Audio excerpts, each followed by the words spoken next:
एक भिखारी घर से निकला तो अपनी झोली में गेहूं एक मुट्ठी डाल लिया। झोली खाली नहीं होनी चाहिए ना भिखारी का भी भाव ये था। चलो आज भिखारी सोच रहा था आज काश राजा मिल जाता और राजा मुझे बढ़िया भीख दे देता तो मेरा काम बन जाता। सोच ही रहा था कि राजा की पालकी सामने से आ गई। राजा की पालकी सामने से आ गई। आज राजा पालकी से उतरा। भिखारी ने देखा राजा आ रहा है, शायद मुझे भीख देगा।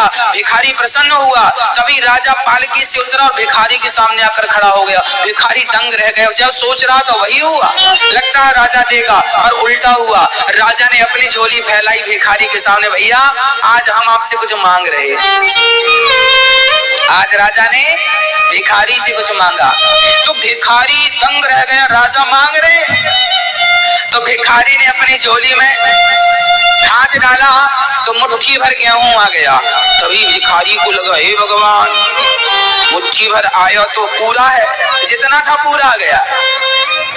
अब भिखारी ने सोचा यदि मैंने सारा दे दिया तो इस राजा को कोई कमी है क्या। तो राजा उस भिखारी ने अपनी मुट्ठी ढीली कर दी, और ढीली कर दी तो बहुत सारे दाने इसकी झोली में गिर गए। मात्र 8-10 दाने रह गए। तो 8-10 दाने भिखारी ने राजा को यूं दे दिया। ये लो, राजा लेकर चले गए।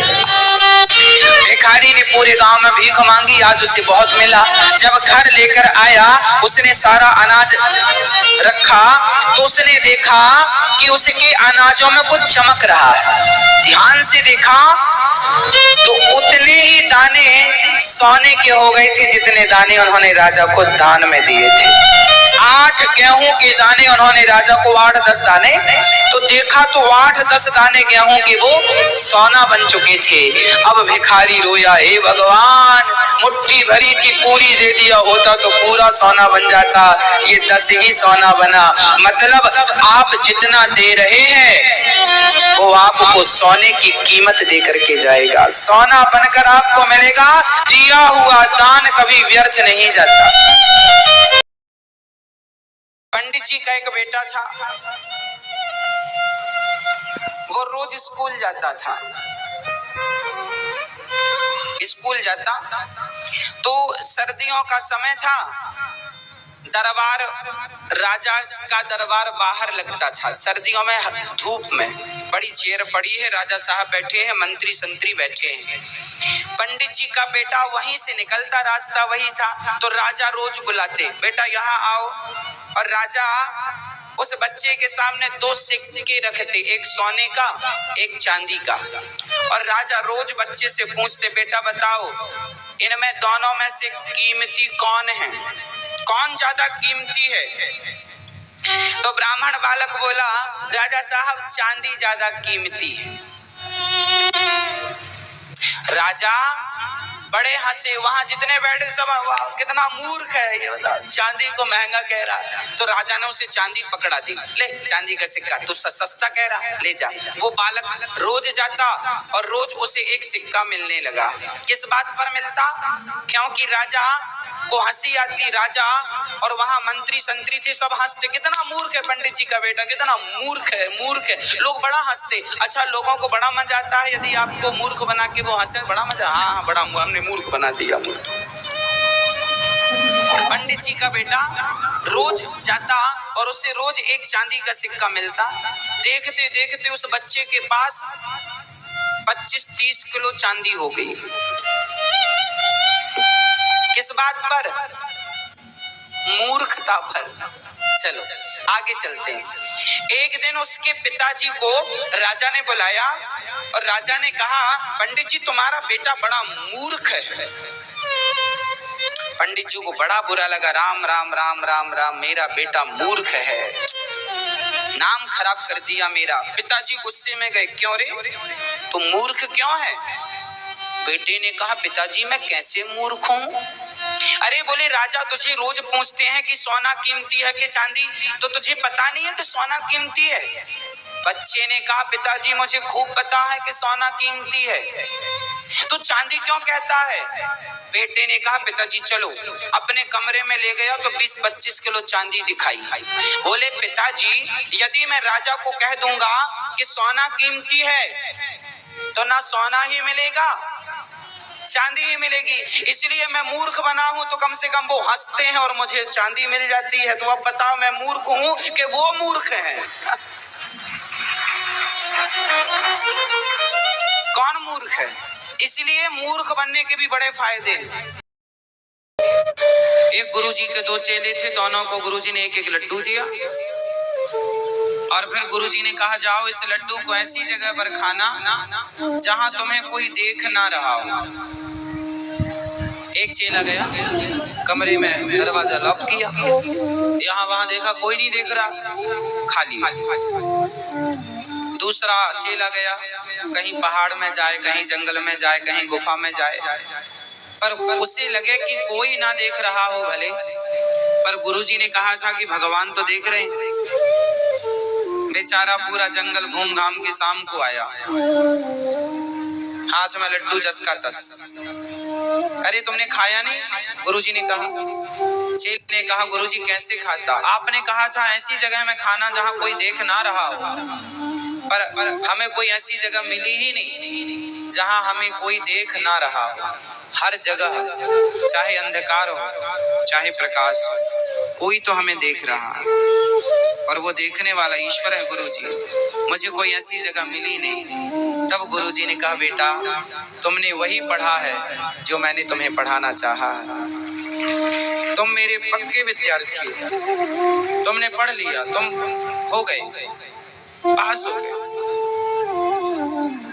देखो पहले ऐसी परीक्षाएं गुरुजन लिया करते थे। एक बार की बात है, एक बार महादेव शिवजी माता पार्वती के साथ ऋषिकेश में घूम रहे थे। माता पार्वती ने देखा कि हजारों मनुष्य गंगा में नहाकर हर हर कहते हुए चले जा रहे हैं। तब पार्वती जी ने शिवजी से पूछा, बहुत ही आश्चर्य करके शिवजी से पूछा, हे देव, गंगा में इतनी बार स्नान करने पर भी इनके पाप और दुखों का नाश क्यों नहीं हुआ? क्या गंगा में सामर्थ्य नहीं रही?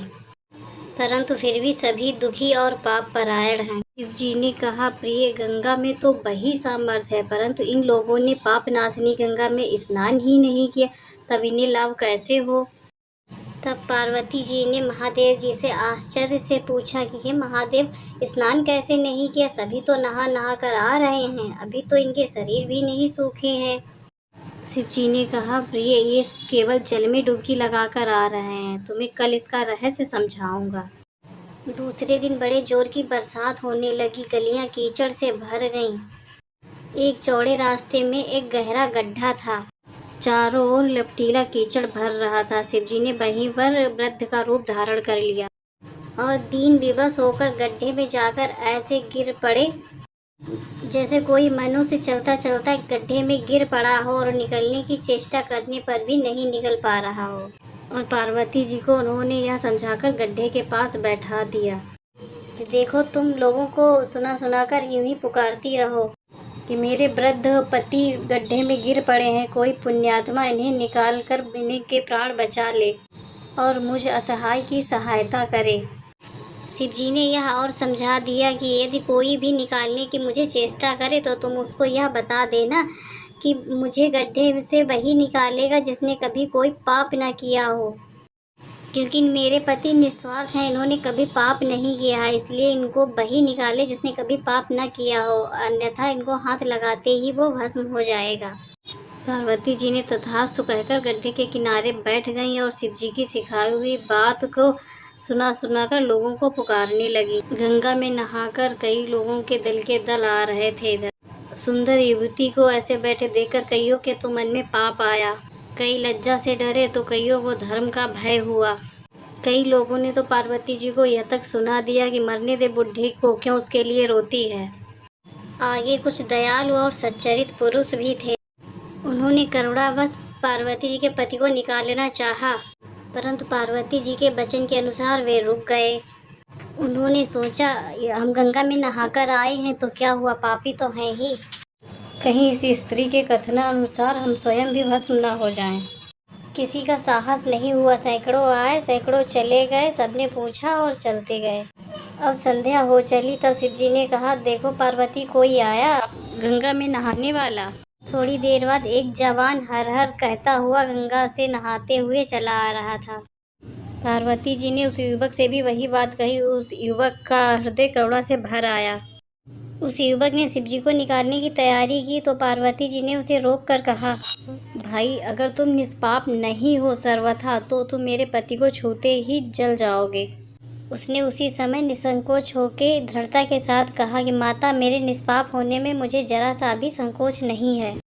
मेरे निष्पाप होने में आपको संदेह क्यों होता है? देखती नहीं, मैं अभी गंगा नहाकर आया हूँ। भला गंगा में गोता लगाने के बाद भी कहीं पाप रहते हैं? अभी तेरे पति को निकालता हूँ। और युवक ने तुरंत ही लपककर बूढ़े का हाथ पकड़कर उनको ऊपर खींच लिया। शिव पार्वती जी ने उसे अपना असली रूप में दर्शन देकर उसे कृतार्थ किया। तब शिव जी ने पार्वती जी से कहा कि देखो पार्वती, इतने लोगों में से केवल इस युवक ने ही गंगा में स्नान किया है। इसी प्रकार जो लोग केवल बिना श्रद्धा और बिना विश्वास के केवल दंभ के लिए गंगा में स्नान करते हैं, परंतु इसका यह मतलब नहीं गंगा स्नान व्यर्थ जाता है। विश्वास के साथ किया गया गंगा स्नान का वास्तविक फल मिलता है।